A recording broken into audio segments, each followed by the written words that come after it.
सरकार चलाने का दायित्व कैबिनेट को है, मंत्रियों को है। और इस मामले में जब भी मतभिन्नता होगी तो माननीय मंत्री की ही फैसले को अंतिम माना जाना चाहिए। जिस विचारों को लेकर के सुशील मोदी जी कह रहे हैं तो उस विचारों के साथ 15 साल सरकार चलाए, तो उनका तो आरोप और प्रत्यारोप को तो हम लोग यही मानते हैं कि वो ईर्ष्या में कहते हैं। कहीं न कहीं संकट है, इस संकट को सुलझाने का दायित्व सभी लोगों को है।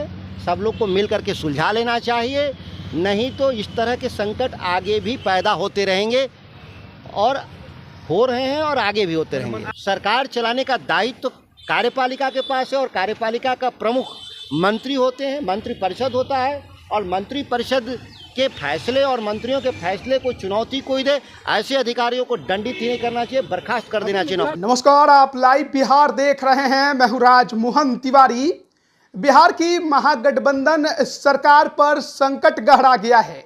ये बात हम नहीं बल्कि बिहार सरकार के पूर्व मंत्री और आरजेडी के विधायक सुधाकर सिंह कह रहे हैं। उन्होंने तो यहां तक कह दिया है कि अगर हालात अभी नहीं सुधरे तो आगे बद से बदतर हो जाएंगे। जिस तरीके से अभी शिक्षा विभाग में अधिकारी और मंत्री के बीच ठनी है, उसके बाद कई तरह के सवाल खड़े हो गए हैं और उन सवालों को जब सुधाकर सिंह के सामने रखा गया, उनसे उस पर जवाब मांगा गया, तो क्या कुछ उन्होंने कहा है वो पहले आप सुनिए। मंत्री चंद्रशेखर यादव जी जिन सवालों को लेकर के खड़ा किया है, उस सवालों से मैं तो सहमत हूँ ही, इसमें कहीं दो राय नहीं कि जो उन्होंने कहा है उससे 100% मैं सहमत हूँ व्यक्तिगत तौर पे। और सच भी यही है कि सरकार चलाने का दायित्व कैबिनेट को है, मंत्रियों को है। और इस मामले में जब भी मतभिन्नता होगी तो माननीय मंत्री की ही फैसले को अंतिम माना जाना चाहिए और इसका समर्थन करना चाहिए लोगों को। लोकतांत्रिक अगर हम राज चला रहे हैं तब, नहीं अगर लोकतांत्रिक राज नहीं है बिहार तो फिर जुदा सवाल है, अपनी मर्जी से जो चलाना चाहें चलाएं। आपको लगता है कि उनके सचिव है के पाठक, जिस ढंग से उन्होंने पत्र जारी किया कि जो सेक्रेटरी हैं उनको घुसने नहीं देना, उनके पर्सनल पीए को कार्यालय में नहीं भेजना सही लग रहा है? मैंने कहा कि सरकार चलाने की 100% जिम्मेदारी हमारे शासन प्रणाली में माननीय मंत्री को होता है और माननीय मंत्री का निर्णय ही अंतिम निर्णय है और इसका समर्थन सभी लोगों को करना चाहिए जब तक वो पद पर हैं। लगता है कि सुशील मोदी बोल रहे हैं कि जानबूझ के आरजेडी के जो मंत्री कोटे के हैं उन पर नीतीश कुमार से अधिकारी बैठा देते हैं जो परेशान करते हैं। अब कुल मिलाकर के उन लोगों को जो भारतीय जनता पार्टी के मंत्री थे, कौन ठंडा करवा रहा था वो बेहतर उनको अनुभव है। फिर भी वो 15 साल सरकार चलाए, मुख्यमंत्री के साथ भारतीय जनता पार्टी के लोग। जिस विचारों को लेकर के सुशील मोदी जी कह रहे हैं तो उस विचारों के साथ 15 साल सरकार चलाए, तो उनका तो आरोप और प्रत्यारोप को तो हम लोग यही मानते हैं कि वो ईर्ष्या में कहते हैं। उनके कोई बयान का अर्थ नहीं निकलता। जिन चीज़ों से वो खुद सहमत रहे, आज वो असहमत हो जाते हैं सत्ता में बाहर जाने से, इससे उनकी क्रेडिबिलिटी घटती है, बढ़ती नहीं है। सर आपको लगता है कि इस मामले में नीतीश कुमार को अधिकारियों पर सख्त कार्रवाई करनी चाहिए थी? निश्चित तौर पे सरकार को अधिकारियों, मनबढ़ू अधिकारियों पर कड़ी कार्रवाई करनी चाहिए। ऐसे लोगों को बर्खास्त कर देना चाहिए नौकरी में। यह कानून कहता है। अगर इस कानून नहीं लागू हो रहा है बिहार में तो इसको हम लोग अराजकता ही मानेंगे। बिहार में क्या लग रहा है, अफसरशाही बढ़ गई है क्या? बढ़ गई है, ये कोई नई बात हो रही है क्या? लंबे समय से पूरा बिहार पीड़ित है इस बात को लेकर के।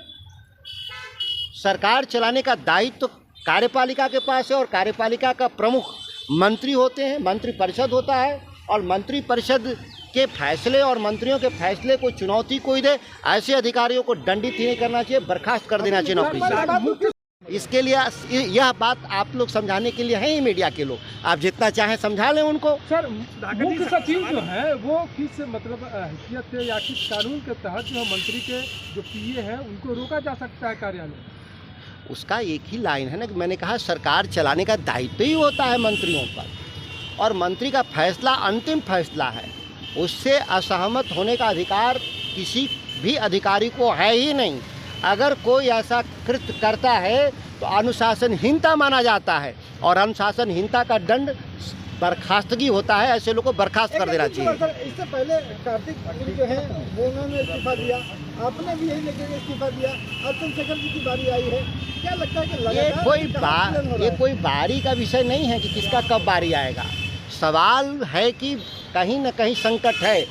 इस संकट को सुलझाने का दायित्व सभी लोगों को है।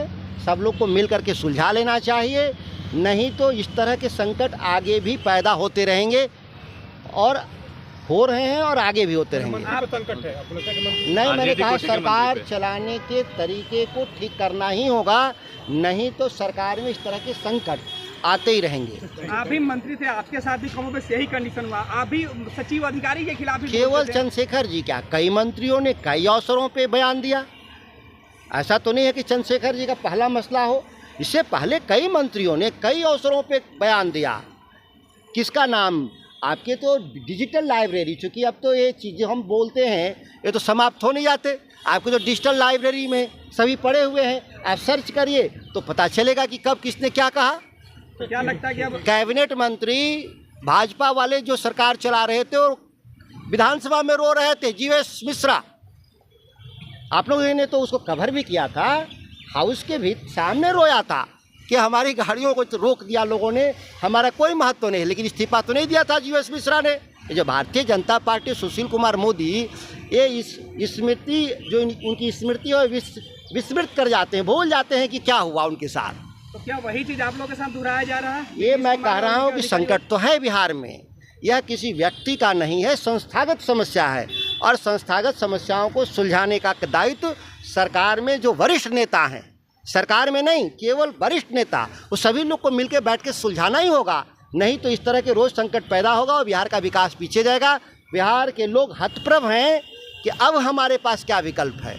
तो अभी आप सुन रहे थे सुधाकर सिंह को, उन्होंने तमाम सवालों पर खुलकर जवाब दिया है, और एक तरह से उनको तो एहसास भी है क्योंकि वो भी इस सरकार में कुछ दिनों के मंत्री बने थे और अधिकारियों के साथ ही उनकी भी ठन गई थी, जिसके बाद उन्हें इस्तीफा देना पड़ गया था। और वैसे ही हालात अभी शिक्षा विभाग के मंत्री प्रोफेसर चंद्रशेखर को लेकर बना हुआ है। उन्हीं के विभाग के अपर मुख्य सचिव के पाठक के साथ उनकी काफ़ी ज़्यादा अभी ठनी हुई है।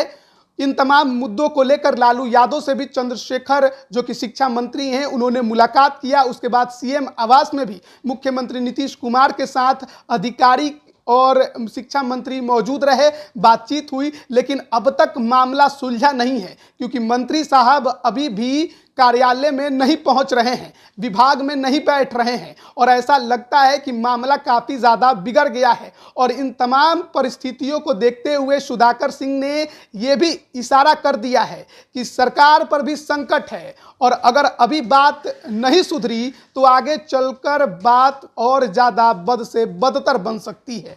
बने रहिए लाइव बिहार के साथ, तमाम अपडेट हम आप तक पहुँचा रहे हैं। आप सभी का बहुत बहुत धन्यवाद। लाइव बिहार YouTube पर सब्सक्राइब और Facebook पर लाइक जरूर करें।